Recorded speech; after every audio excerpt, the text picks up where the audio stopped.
The black SUV pulled slowly into the parking lot of Cleveland Heights High School on a crisp October morning. Travis Kelce stepped out, adjusting his designer jacket against the Ohio autumn wind. At 34, he was no longer the struggling teenager who had walked these halls 15 years ago. 3 Super Bowl rings, countless records, and a net worth exceeding $50 million had transformed him into one of the most recognizable athletes in America. But standing in front of the familiar brick building where his journey had nearly ended before it began, Travis felt like that scared 17-year-old again. He was here for what the school called a special assembly, a homecoming to inspire current students. What they didn't know was that Travis had a secret mission. For months, he'd been trying to locate Mrs. Elena Rodriguez, the Spanish teacher who had quietly changed the trajectory of his life when he was failing academically and facing the devastating possibility of losing his athletic eligibility. The principal, Dr. Marcus Thompson, greeted him at the entrance with the kind of enthusiasm reserved for celebrity. "Travis, welcome home, superstar. The kids are absolutely electric about your visit." Travis smiled and shook hands, but his eyes were scanning the hallway, looking for a familiar face that might not even be there anymore. Teachers had gathered to meet him. Some he remembered, others who had arrived after his graduation, but no Mrs. Rodriguez. "Dr. Thompson," Travis said carefully, "I was hoping to see one of my old teachers while I'm here." "Mrs. Rodriguez? She taught Spanish when I was a student." Dr. Thompson's expression shifted slightly. "Oh, Elena. She retired about 8 years ago. Had to take early retirement, actually. Budget cuts. You know how it is." Something in the principal's tone suggested there was more to the story. But before Travis could ask follow-up questions, he was swept into the auditorium where 800 students waited, their phones already out, recording his every move. The assembly went well. Travis talked about perseverance, about not letting setbacks define you, about the importance of education alongside athletics. But his mind kept wandering to Mrs. Rodriguez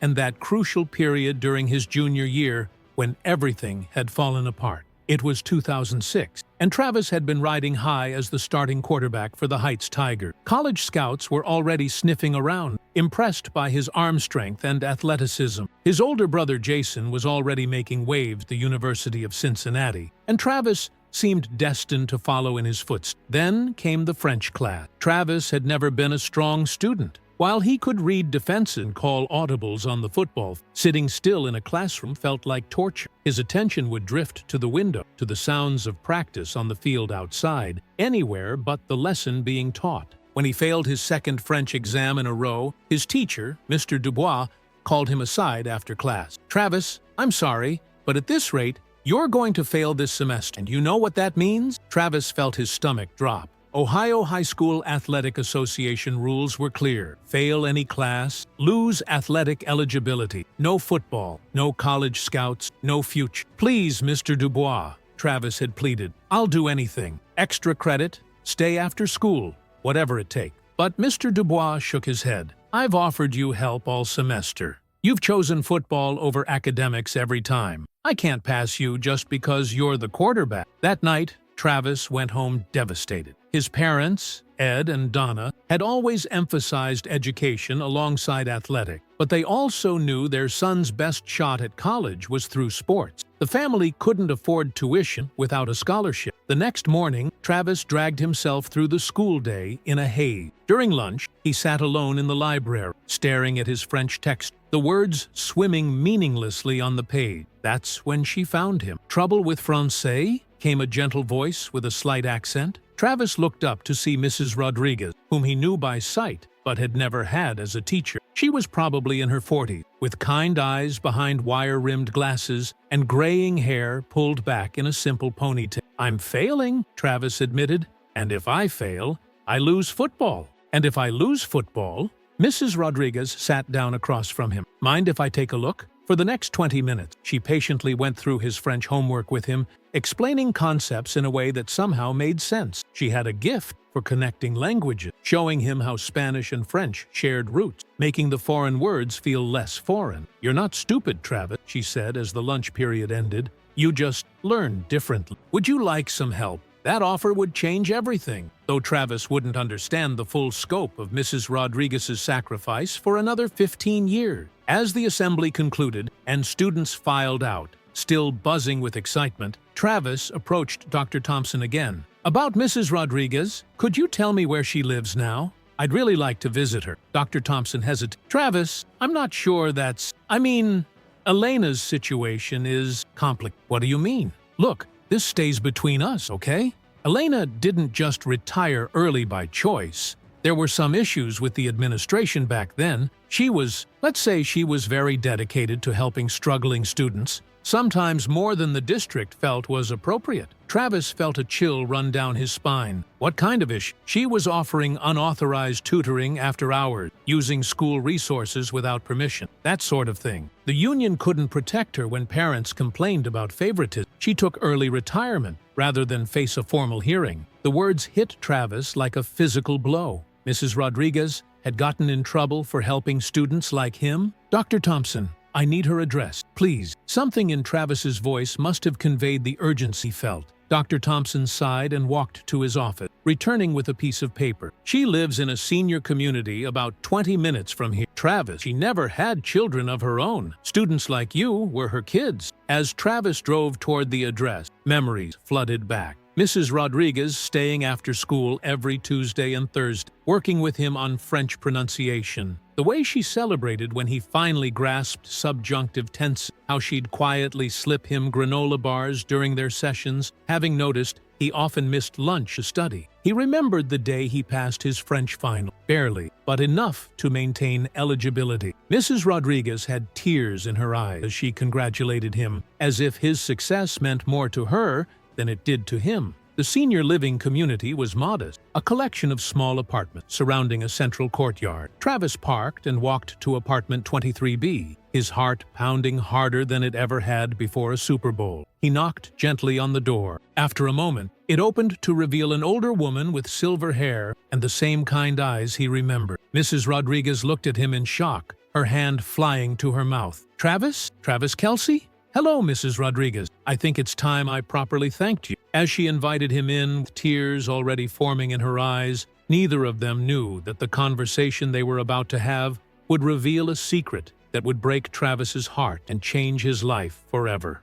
Sounds. Rodriguez's apartment was small but warm, filled with the same gentle energy Travis remembered from their after-school sessions 15 years ago. The walls were covered with photographs, not of family, but of students. Dozens of graduation photos, wedding pictures, and thank you cards created a gallery of young lives she had touched. "I can't believe you're here," she said, her voice trembling with emotion as she prepared tea with shaking hands. "I've watched every game, every interview. I'm so proud of what you've become." Travis settled onto her modest couch, still processing what Dr. Thompson had told him about her early retirement. "Mrs. Rodriguez, I need to ask you something, and I need you to be honest with me." She set down the tea service and looked at him with those same patient eyes that had guided him through countless conjugations. "Of course, mijo. What is it? Did it get you in trouble at school?" The question hung in the air between them. Mrs. Rodriguez's expression shifted,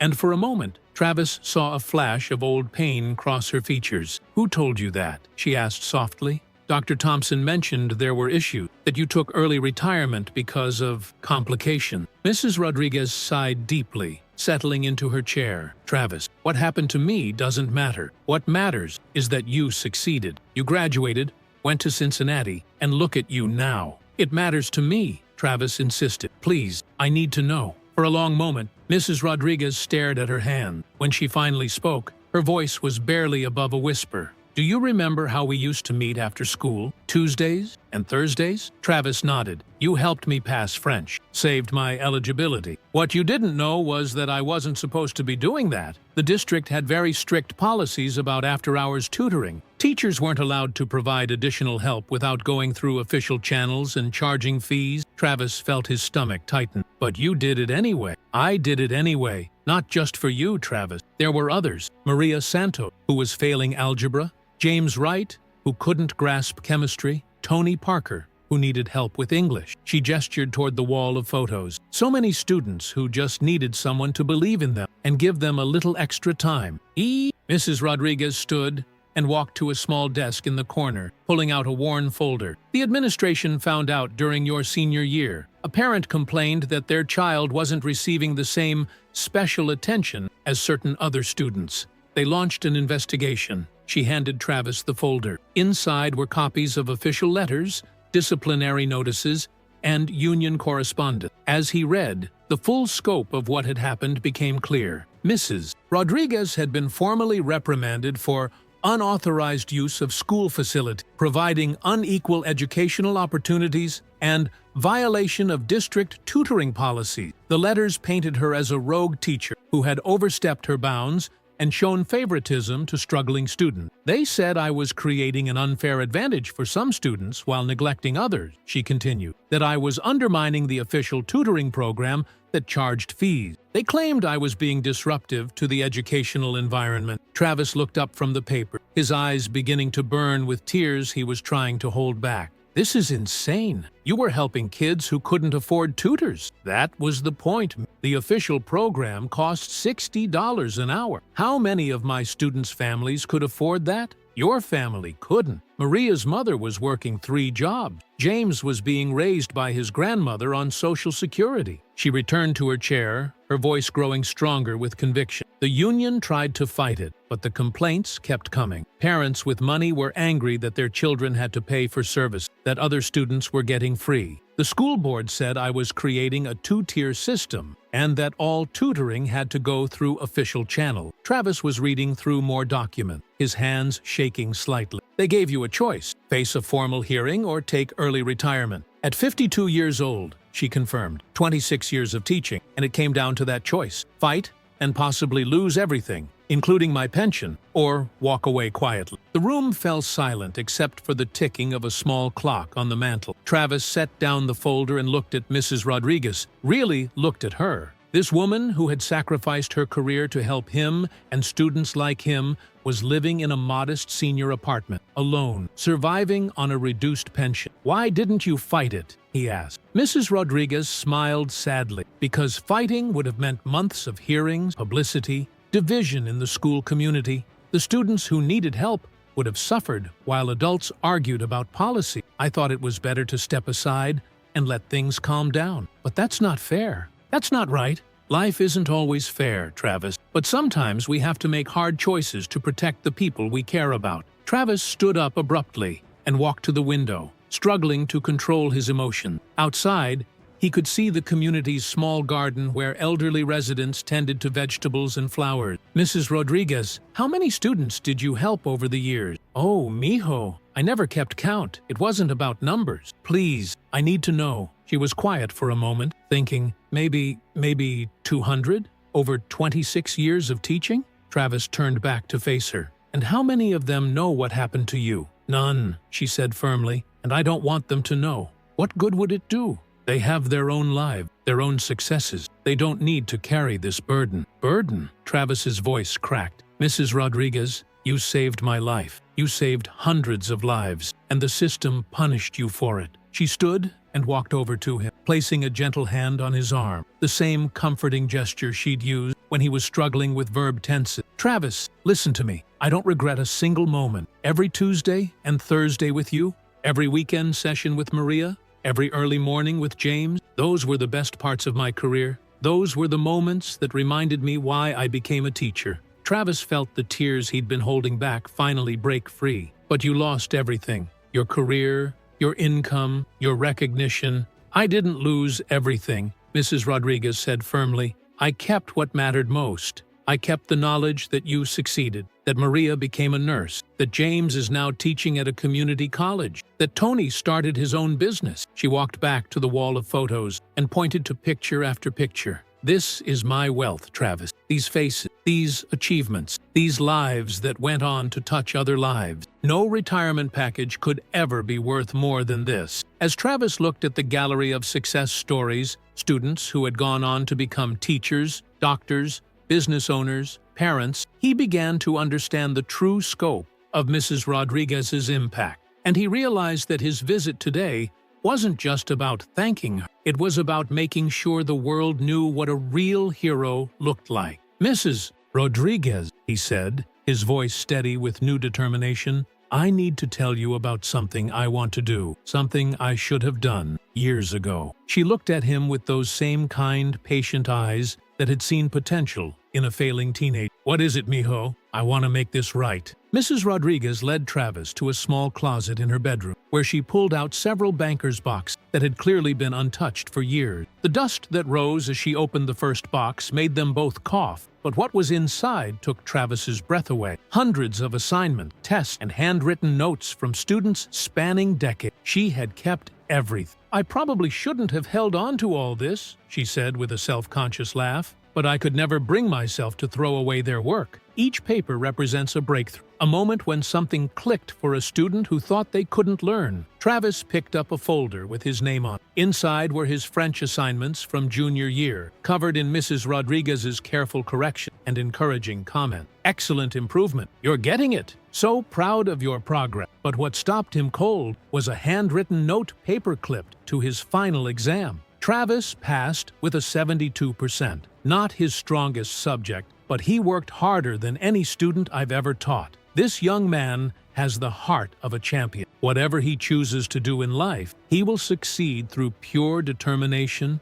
and character. "Er, you wrote this about me?" Travis asked, his voice barely audible. "The day you passed your final. I was so proud I cried in my car after school." Travis set down the folder and looked at Mrs. Rodriguez with new understanding. "How many other students have notes like this?" "All of them," she replied simply. "Every student I ever helped. I wrote a note about their potential, their growth, what I saw in them that maybe they couldn't see in themselves." She opened another box and pulled out a thick binder. "These are the letters I never sent." "Letters?" Mrs. Rodriguez's hands trembled slightly as she opened the binder. "After I retired, I wrote letters to all the students I had helped over the years. I wanted them to know how proud I was of their achievement, how much they had meant to me, but I never sent them. I didn't want them to feel obligated." Travis took the binder and flipped to his section. There, in Mrs. Rodriguez's careful handwriting, was a 3-page letter dated just 2 years ago. "My dear Travis, I watched you win your second Super Bowl last February, and I cried tears of joy. Not because of the touchdown passes or the statistic, but because I could see in your interviews the same young man who sat with me after school, determined to improve despite every obstacle. You probably don't remember, but during one of our sessions, you told me you felt stupid because numbers and letters on a page didn't make sense to you the way they did to other kids. I told you that intelligence comes in many forms, and yours was the intelligence of heart, determination, and the ability to inspire others. I was right. Your success means more to me than any award I could have received in my career. You took the confidence we built together in those after-school sessions and used it to conquer the world. I know you've established a foundation to help underprivileged youth. This doesn't surprise me. The boy who stayed after school every Tuesday and Thursday, never complaining, always trying to improve, grew up to be a man who lifts others up. I am so proud to have been a small part of your journey. With love and admiration, Mrs. Rodriguez. P.S. I still have your first successful conjugation of irregular verb. It's framed on my desk." Travis had to set the letter down. He couldn't see through his tears. "Mrs. Rodriguez, why didn't you send this?" "Because you don't owe me anything, mijo. Your success is your own. I was just privileged to witness the beginning of it." Travis stood up and walked to the window again, but this time it wasn't to hide his emotion. It was to think, to process what he was learning about the depth of this woman's impact and sacrifice. "How many letters are in here?" 147. "And you never sent any of them?" "Not one." Travis turned back to her, his mind racing. "Mrs. Rodriguez, what would you say if I told you I wanted to change that?" She looked confused. "What do you mean?" "I mean, what if we sent them all? What if every student you helped knew what you wrote about them? What if they knew what you sacrificed to help them succeed?" Mrs. Rodriguez shook her head quickly. "Oh no, Travis, I couldn't. It would seem like I was asking for something in return. You're not asking for anything. But maybe they need to know. Maybe we all need to know." Travis pulled out his phone and scrolled through his contacts until he found his publicist's number. "What are you doing?" Mrs. Rodriguez asked, looking alarmed. "Something I should have done years ago." He dialed the number. "Sarah, it's Travis. I need you to clear my schedule for the next week. and I need you to set up meetings with some production companies. I want to tell a story." Mrs. Rodriguez was shaking her head vigorously, but Travis held up a hand. "Not just my story," he continued into the phone. "The story of a teacher who changed hundreds of lives and lost her career because she refused to let kids fail. Yes, I'm serious. This is the most important thing I've ever done." He hung up and turned back to Mrs. Rodriguez, who was now sitting on the edge of her bed, looking overwhelmed. "Travis, please, I don't want publicity. I don't want attention. I just want to live quietly and remember the good time." Travis sat down beside her and took her hands in his. "Mrs. Rodriguez, do you know what my biggest regret is?" She shook her head. "That I never properly thanked you, that I let 15 years go by without telling you what you meant to me, that I became successful and famous and forgot about the person who made it all possible. You didn't forget. You're here now. I'm here now because I finally realized something. All those interviews where reporters ask me about my success, about overcoming obstacles, about what drives me, I've been telling the wrong story." Travis stood up and gestured toward the boxes of student work, the binder of letters, the wall of photos. "This is the story that needs to be told. Not about a football player who won some games, but about a teacher who saved lives and got punished. About a system that protected policies instead of protecting the people those policies were supposed to serve." Mrs. Rodriguez was quiet for a long moment, looking at the evidence of her life's work scattered around them. "What exactly are you proposing?" she asked finally. "I want to make a documentary about you, about the students you help, about what real education looks like when someone cares more about kids than about rules." He picked up the binder of unsent letters. "And I want to deliver every one of these letters personally, with cameras rolling, so the world can see what happened when someone's teacher tells them how proud she is of." Mrs. Rodriguez's eyes filled with tears. "Travis, I don't know if I can handle that kind of attention." "You won't be alone," Travis promised. "I'll be right there with you. We all will. Every student whose life you change." As the afternoon sun streamed through her small apartment window, Mrs. Rodriguez looked at this young man who had once sat in her classroom, struggling with verb conjugation, and realized that maybe it was time for her own courage. "What would this documentary be called?" she asked quietly. Travis smiled through his tears. "The same thing I should have called you 15 years ago. Hero." 2 weeks later, Travis returned to Mrs. Rodriguez's apartment with a small film crew and a plan that would soon shock everyone involved. What he thought would be a simple documentary about a dedicated teacher was about to become something much larger and more heartbreaking. Mrs. Rodriguez had agreed to participate, though she remained nervous about the attention. She had spent the past 2 weeks reconnecting with former colleagues, gathering documents, and preparing to share her story publicly for the first time. "Before we start filming," Travis said, settling into the familiar chair across from her, "I want to show you something." He pulled out his laptop and opened a spreadsheet that his assistant had been working on for days. "I've been tracking down every student I could find from your career. The ones whose photos are on your wall, the ones you have letters for, anyone I could identify from your records." Mrs. Rodriguez leaned forward, curious but apprehensive. "Travis, what did you find?" "Amazing things," he said, scrolling through the data. "Maria Santos, she's a head nurse at Cleveland Clinic now, has saved countless lives. James Wright became a professor, has taught over 3,000 students. Tony Parker owns a construction company that employs 47 people and has built housing for low-income families." Mrs. Rodriguez's eyes began to well up as Travis continued down the list. "But that's not the credible part," Travis continued. "The incredible part is what happened after they graduated." He clicked to a new tab on his spreadsheet. "Mrs. Rodriguez, do you know how many of your former students became teachers?" She shook her head,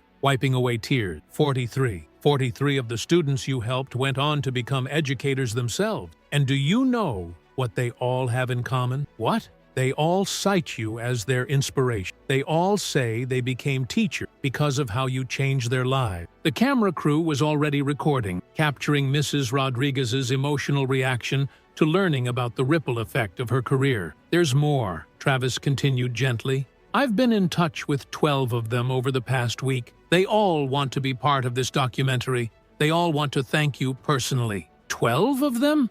Mrs. Rodriguez whispered. "Actually," Travis smiled, "they're here, right now, waiting outside." Mrs. Rodriguez's hand flew to her mouth. "What? Travis, you didn't—" "I did. Mrs. Rodriguez, meet your legacy." Travis opened the apartment door and one by one, former students began filing in. Maria Santos, now in her 40s with graying hair and nurse's scrubs. James Wright, dignified in a professor's jacket. Tony Parker, still built like the linebacker he'd been in high school, but now wearing a contractor's uniform. Each one approached Mrs. Rodriguez with the same expression of reverence and gratitude. Each one had stories to tell about how her after-school session had changed the trajectory of their lives. But it was the 13th person who walked through the door that stopped everyone cold. Dr. Margaret Thompson, the current principal of Cleveland Heights High School, entered the apartment looking somber and carrying a manila folder. "Mrs. Rodriguez," Dr. Thompson said formally, "I need to speak with you about something that was recently brought to my attention." The room fell silent. Travis felt his protective instincts kick in. "Dr. Thompson, if this is about the documentary—"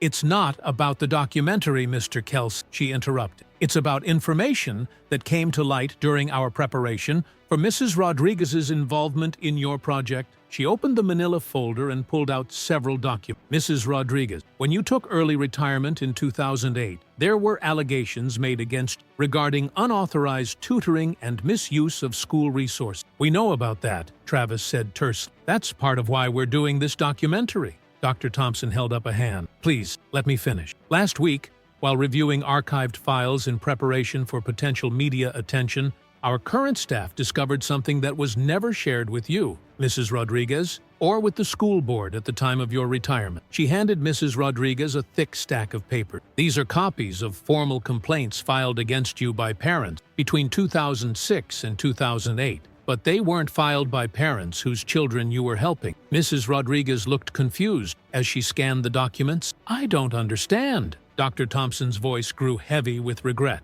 "The complaints were filed by parents whose children were in the paid tutoring program. Parents who were paying $60 an hour for service that you were providing for free to other students." She pointed to specific names on the complaints. "The Henderson family, the Williamses, the Kowalskis, all wealthy families whose children were in the official tutoring program. They complained that their paid tutoring was being devalued by your free sessions. They claimed their children were being denied the exclusive attention they were paying for." Travis felt anger rising in his chest. "Are you serious? They complained because she was helping poor kids for free? It gets worse," Dr. Thompson continued. "The investigation revealed that the paid tutoring program was run by a company owned by then-school board member Patricia Williams, the same Patricia Williams whose son was in the paid program, and whose complaint triggered the investigation into Mrs. Rodriguez." The room erupted, shocked murmur, the former student, who were hearing this for the first time. Mrs. Rodriguez was staring at the document, her hands shaking. "Patricia Williams, she was so nice to me. She said she was concerned about fairness in education. She was concerned about protecting her business," Dr. Thompson said bluntly. "Mrs. Rodriguez, you weren't investigated for helping students. You were investigated because you were cutting into someone's profit margin." Travis stood up abruptly, his face flushed with anger. "You're telling us that Mrs. Rodriguez lost her career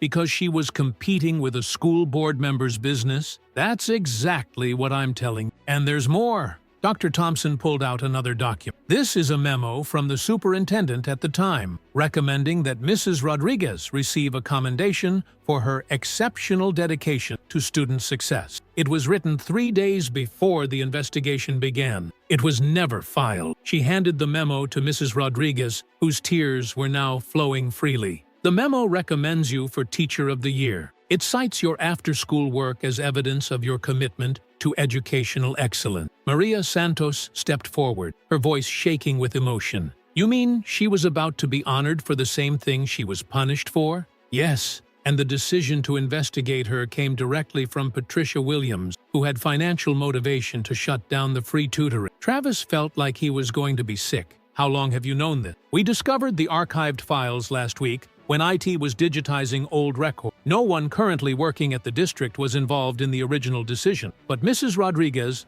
on behalf of Cleveland Heights High School, I owe you an enormous apology." Dr. Thompson turned to address the cameras directly. Elena Rodriguez was not just wrongfully terminated. She was the victim of a conspiracy designed to protect private financial interests at the expense of student welfare. The room fell into stunned silence as the full scope of the injustice became clear. Mrs. Rodriguez, surrounded by her former student, finally spoke through her tears. "All these years, I thought maybe they were right. Maybe I had overstepped. Maybe I had been unfair somehow." Travis knelt beside her chair and took her hand. "Mrs. Rodriguez, you were never the problem. You were the solution. And now the whole world is going to know it." As the cameras continued to roll, documenting this moment of vindication, none of them could have predicted how the story was about to explode across social media and forever change the conversation about education in America. The documentary premiered 3 months later on Netflix,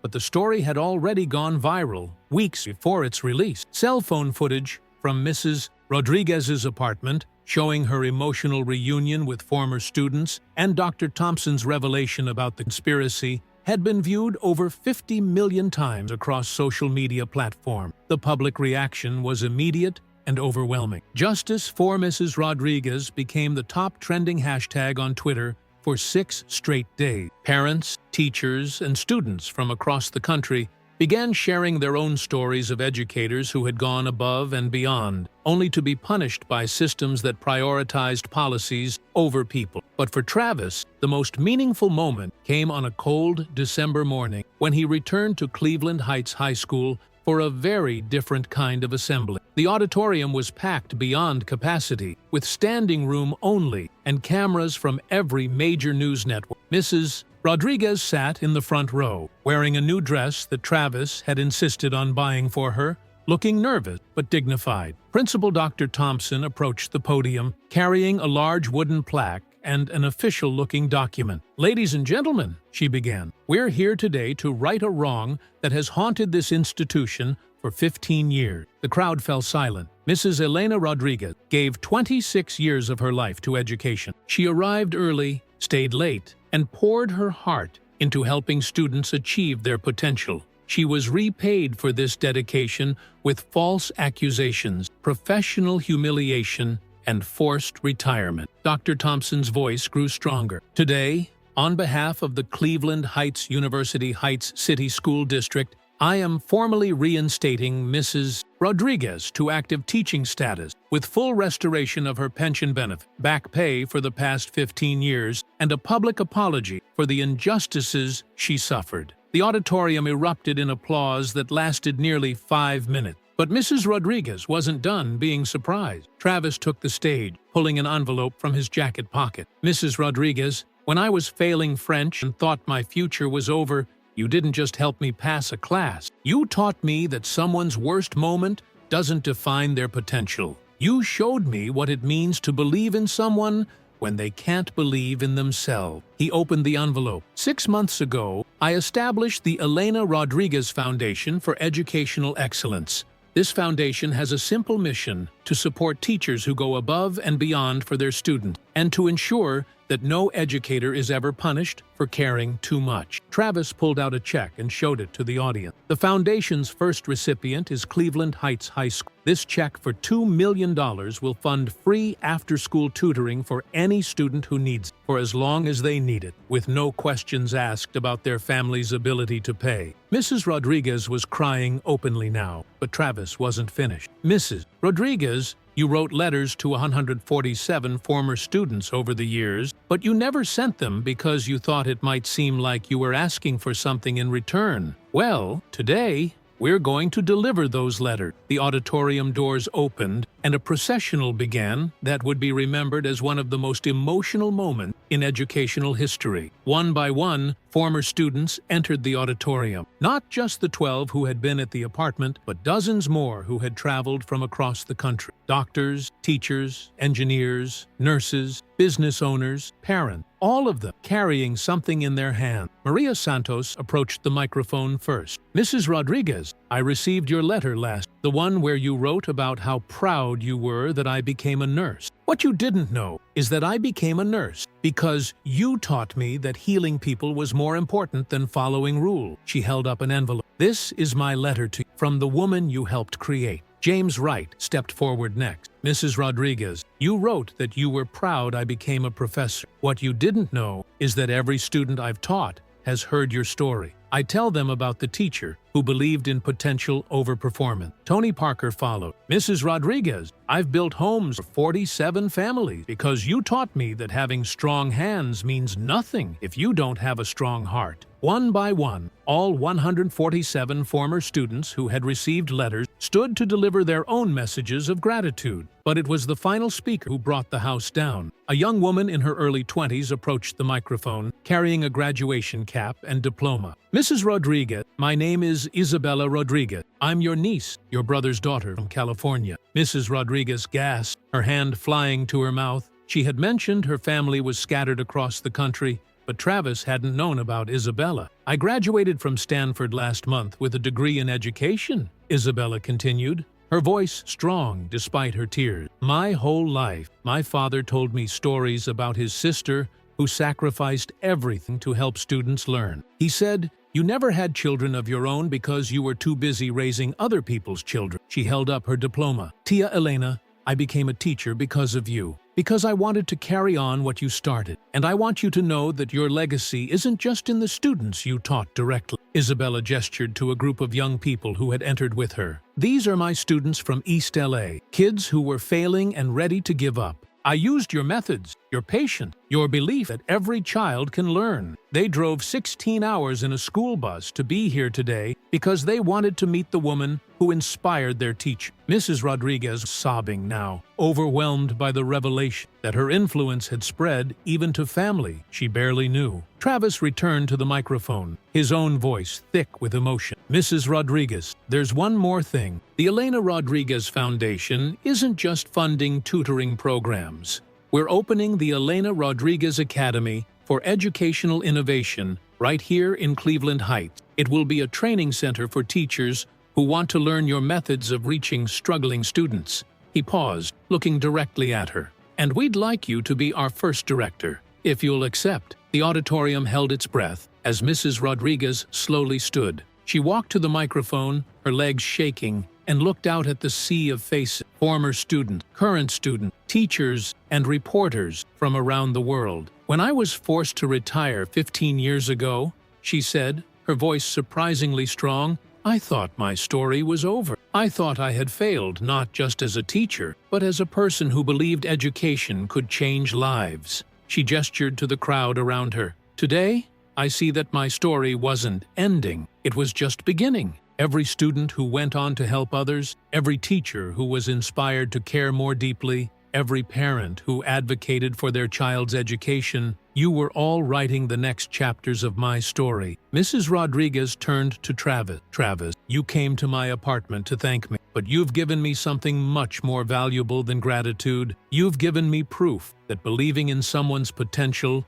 even when they can't see it themselves, can change the world. She accepted the position as director of the academy to thunderous applause. 6 months later, the Elena Rodriguez Academy welcomed its first class of teacher trainees. Mrs. Rodriguez, now 67, arrived each morning with the same energy and passion she had brought to her classroom decades earlier. Travis often visited, sometimes bringing other NFL players who wanted to support the program. But his favorite moments were the quiet one, when he would find Mrs. Rodriguez working one-on-one with a struggling teacher trainee, using the same patient methods she had used with him all those years ago. On the Academy's first graduation day, Travis presented Mrs. Rodriguez with a framed photo, his original French test from 2006, the one marked with a 72%, and her note about his heart of a champion. Mrs. Rodriguez, he said, as cameras captured the moment, you were right about me having the heart of a champion. But what you didn't know